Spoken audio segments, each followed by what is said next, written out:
تین بازیگر لڑکیاں۔ علی بن ابراہیم کمینی عجائب الاحکام میں روایت کی ہے کہ ایک نوجوان لڑکی اپنی ہمجولیوں کے ساتھ کھیل رہی تھی۔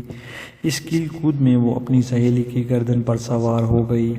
تیسری نے جو لڑکی کو اٹھائی ہوئی تھی اس کی ایک چٹکی لے لی، جس سے گھبرا کر اس نے اوپر والی لڑکی کو زمین پر گرا دیا، جس سے اس کی اتنی سخت چوٹ لگی کہ وہ مر گئی۔ اس قضیے کو جب حضرت علی رضی اللہ عنہ کے سامنے لایا گیا تو آپ رضی اللہ تعالیٰ عنہ نے فیصلہ فرمایا کہ مرنے والی لڑکی کی دیت کے 3 حصے کیے جائیں۔ ایک حصہ وہ لڑکی ادا کرے جو اٹھائی ہوئی تھی، دوسرا حصہ وہ دے جس نے چٹکی لی تھی، تیسرا حصہ ساکت ہے کیونکہ مرنے والی بازیگر کے شوق میں اپنی سہیلی کی گردن پر چڑھی تھی اور اس نے اپنے آپ کو ہلاک کرنے میں 1/3 کی۔ وہ خود بھی شریک تھی۔ اس فیصلے کی اطلاع جناب سرور کائنات کو ہوئی تو آپ نے اس کی تصدیق فرمائی۔ اژدہام کا مقتول فرمایا، جو شخص جمعہ یا عرفہ کے اژدہام میں کچل کر مر جائے اور اس کا قاتل نامعلوم ہو سکے تو اس کی دیت بیت المال سے ادا کی جائے گی۔ گائے و اونٹ کا فیصلہ۔ ایک شخص ایک دوسرے شخص کا گریبان پکڑے حضرت عمر رضی اللہ تعالیٰ عنہ کے پاس آیا اور کہا، اس کی گائے نے میرے اونٹ کا پیٹ سینگ مار کر پاڑ ڈالا ہے، جس کی وجہ سے وہ ہلاک ہو گیا۔ حضرت عمر رضی اللہ عنہ نے فرمایا، حیوانات پر دیت نہیں ہے۔ حضرت علی رضی اللہ عنہ نے فرمایا، میں نے رسول اللہ صلی اللہ علیہ وسلم سے سنا ہے، لا ضرر ولا ضرر، کوئی شخص کسی کو ضرر نہیں پہنچا سکتا، اگر پہنچائے تو اس کا ذمہ دار ہے۔ اگر گائے والے نے اونٹ کی گزرگاہ پر اپنی گائے لا کر باندھی تھی تو دوسرا مرد ذمہ دار ہے اور اس کو دیت دینا چاہیے ورنہ نہیں۔ چنانچہ جب سوال کیا گیا تو معلوم ہوا کہ گائے اونٹ کے راستہ پر باندھ دی گئی تھی، لہٰذا حضرت عمر رضی اللہ تعالیٰ عنہ نے گائے کے مالک سے اونٹ کے دام وصول کر کے اونٹ والے کو ادا کی۔ شکار کا فیصلہ۔ ایک شخص نے ایک طائر کو دیکھا اور اس کا پیچھا کیا یہاں تک کہ وہ جا کر ایک درخت پر بیٹھ گیا۔ اس وقت ایک دوسرے شخص نے اس کا شکار کر لیا۔ پہلے شخص نے مطالبہ کیا، شکار میں میرا بھی حصہ ہے کیونکہ میں نے اس کا تعاقب کیا ہے۔ دوسرا بولا، نہیں، میرا ہے کیونکہ میں نے شکار کیا ہے۔ جب معاملہ حضرت علی رضی اللہ تعالیٰ عنہ کے سامنے پیش ہوا تو آپ نے تعاقب کرنے والے سے فرمایا، تیرا نصیب اس طائر کو دیکھنا تھا تو وہ تجھ کو مل گیا۔ طائر شکار کرنے والے کا حق ہے۔ خون کی تاثیر۔ ایک اور قصہ ہے، ایک دفعہ ایک لڑکی نے حضرت عمر رضی اللہ تعالیٰ عنہ کے سامنے ایسے شخص کی میراث کا دعویٰ کیا جو کسی دوسرے شہر میں مرا تھا۔ اس نے دعویٰ کیا کہ مرنے والا میرا باپ تھا، اس لیے مجھ کو اس کی میراث ملنا چاہیے، لیکن چونکہ اس کے پاس اپنے دعوے پر کوئی ثبوت نہ تھا اس لیے حضرت عمر رضی اللہ عنہ نے اس کی بات نہ مانی اور اسے دربار سے نکال دیا۔ جب وہ مایوس ہو کر چلا تو راستے میں حضرت علی رضی اللہ تعالیٰ عنہ سے ملاقات ہوئی۔ آپ نے اس کا واقعہ پوچھا، تب اس نے پورا قصہ بیان کیا۔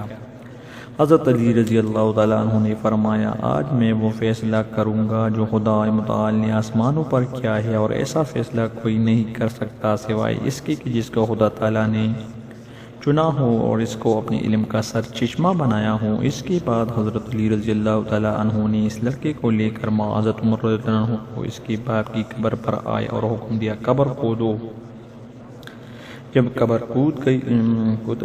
کھدائی کی گئی تو فرمایا، اس مردے کی پسلی کی ہڈی نکالو۔ پھر اس لڑکے سے فرمایا، ہڈی کو ناک سے لگا کر خوب سونگو۔ جب اس نے ایسا کیا تو اس کے دماغ سے خون جاری ہو گیا۔ تب آپ رضی اللہ تعالیٰ عنہ نے حضرت عمر رضی اللہ تعالیٰ عنہ سے فرمایا، اس مرنے والے کی میراث اس لڑکے کو دے دو۔ مرنے والے کی میراث اس لڑکے کو دے دو کیونکہ یہ اسی کا فرزند ہے۔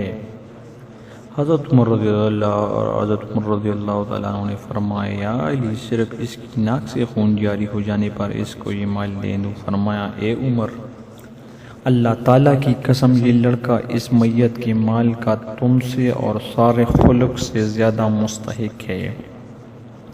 اس کے بعد آپ رضی اللہ تعالیٰ عنہ نے حکم دیا، یہ ہڈی دوسرے لوگ بھی اپنے ناک کے پاس لے جا کر سونگے جس طرح اس لڑکے نے سونگا تھا۔ چنانچہ سب نے سونگا مگر کسی کی ناک سے خون کا ایک قطرہ نہ ٹپکا تھا۔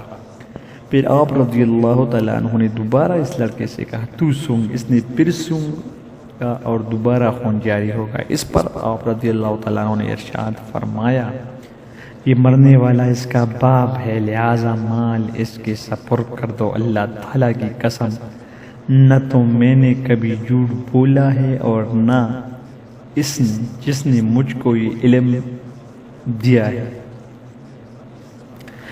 آقا کا قاتل۔ قاضی نعمان اپنی کتاب شرح الاخبار میں بیان کرتے ہیں کہ ایک غلام حضرت عمر رضی اللہ تعالیٰ عنہ کے پاس لایا گیا جس نے اپنے آقا کو قتل کر دیا تھا۔ حضرت عمر رضی اللہ تعالیٰ عنہ نے غلام سے ضروری پوچھ گچھ کے بعد حکم دیا اس کی گردن مار دی جائے۔ حضرت علی رضی اللہ تعالیٰ عنہ نے غلام کو اپنے پاس بلا کر پوچھا تو نے اپنے آقا کو قتل کیا ہے؟ اس نے اقرار کیا۔ فرمایا کیوں قتل کیا؟ اس نے کہا میرے ساتھ بدفعلی کرنا چاہتا تھا، میں نے منع کیا مگر وہ نہ مانا، آخر مجبور ہو کر میں نے اس کو قتل کر دیا۔ حضرت علی نے پوچھا کیا مقتول کو دفن کر دیا گیا؟ اس کے وارثوں نے جواب دیا جی ہاں۔ پھر حضرت علی رضی اللہ تعالیٰ عنہ نے خلیفہ سے فرمایا اس غلام کو قید کر دو، اس سے کچھ نہ بولنا یہاں تک کہ 3 روز گزر جائے۔ مقتول کے وارثوں سے فرمایا جب 3 روز گزر جائے تب میرے پاس آنا۔ چنانچہ جب 3 روز کا عرصہ گزر گیا تو آپ رضی اللہ تعالیٰ عنہ کے پاس آئے۔ وہ لوگ پھر آئے، ان دونوں کو لے کر حضرت عمر کے ہاتھ پکڑے دل کی قبر پر آئے اور حکم دیا قبر کھودی جائے۔ جب قبر کھود چکی تو آپ نے حکم دیا اندر اتر کر میت کو لحد سے باہر لے آؤ۔ ان لوگوں نے اتر کر جو دیکھا تو لحد میں کفن تو تھا لیکن میت نہ دھرتی۔ یہ حل دے کر آپ رضی اللہ تعالیٰ عنہ نے 2 مرتبہ تکبیر کی اور فرمایا نہ میں جھوٹ بولتا ہوں اور نہ وہ جس نے مجھ کو خبر دی ہے، کیونکہ رسالت امام حضرت مصطفیٰ صلی اللہ علیہ وسلم فرمایا کہ جو شخص بھی میری امت سے ہے عمل قوم لوط کرے گا تو زمین اس کو مرنے کے بعد 3 دن کی مہلت دے گی، تیسرے روز وہی پھینک دے گی جہاں قوم لوط ہے اور بروز قیامت انہی کے ساتھ محشر ہوگا۔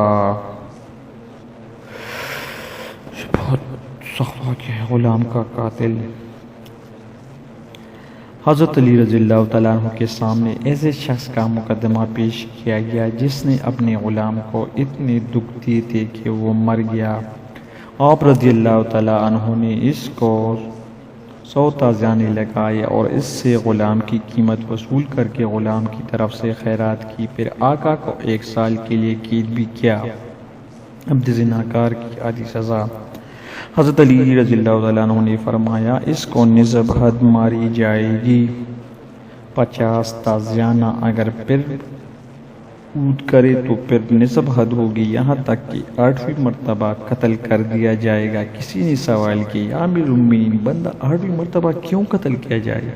رنہائیہ آزاد، اگر زنا کرے تو پہلے دفعہ قتل کیا جائے گا۔ فرمایا اللہ تعالیٰ نے غلام پر رحم کرتے ہوئے نے چاہا کہ وہ آزادی کی نعمت سے بھی محروم رہے اور شخص آزاد کی سزا بھی پائے۔ عورت اگر یہ شرط کرے کہ امر طلاق اس کے ہاتھ میں رہے۔ امام محمد باقر رضی اللہ تعالیٰ عنہ سے روایت ہے زمانے میں ایک مرد نے ایک عورت سے عقد کیا اور اسے یہ شرط کی کہ اگر وہ کسی دوسری عورت سے شادی کرے یا اس عورت سے دوری اختیار کرے تو امر طلاق عورت کے ہاتھ میں ہوگا۔ حضرت علی نے فرمایا اللہ تعالیٰ کی شرط تمہاری شرط سے پہلے ہے، بنا بری اگر مرد چاہے تو اپنی شرط پوری کرنے ورنہ اس عورت کی موجودگی میں دوسری عورت سے شادی کر سکتا ہے۔ پھر آپ رضی اللہ تعالیٰ عنہ نے اس مرد سے فرمایا تو نے ایسے حق کو سونپا جو اس کا اہل نہ تھا۔ قسم کھلانے کا طریقہ۔ حضرت علی رضی اللہ تعالیٰ عنہ نے مظالم کے مواقع پر اس قسم کی تعلیم دی۔ قسم کرنے والا کہے یعنی ترجمہ یعنی میں اللہ تعالیٰ کی طاقت و قوت سے باہر ہوں، اگر یہ فعل اس طرح واقع ہوا ہو کی جگہ اس فعل کا ذکر کرے جس کا انکار کیا ہے۔ حضرت علی رضی اللہ تعالیٰ عنہ فرماتے ہیں کہ اسی طرح سے جھوٹی قسم کھائی گئی تو جلدی غضب الہی میں وہ شخص گرفتار ہو جائے گا، برخلاف یہ نتیجہ برآمد نہ ہوگا کیونکہ اس نے توحید کا اقرار کر لیا ہے۔ تو یہ تھے فرمان حضرت علی رضی اللہ تعالیٰ عنہ کے زبردست اور لازوال فیصلے، جس سے آپ کو پتہ چل جائے کہ بہت چھوٹی سے چھوٹی اور بڑی سے بڑی حکمت کی چیزوں کو نکالا کرتے تھے. اس طرح وہ فیصلے سے بعض طرح بھی ان فیصلوں کو نہیں کر پاتے تو پھر حضرت علی رضی اللہ عنہ آگے بڑھتے تو وہ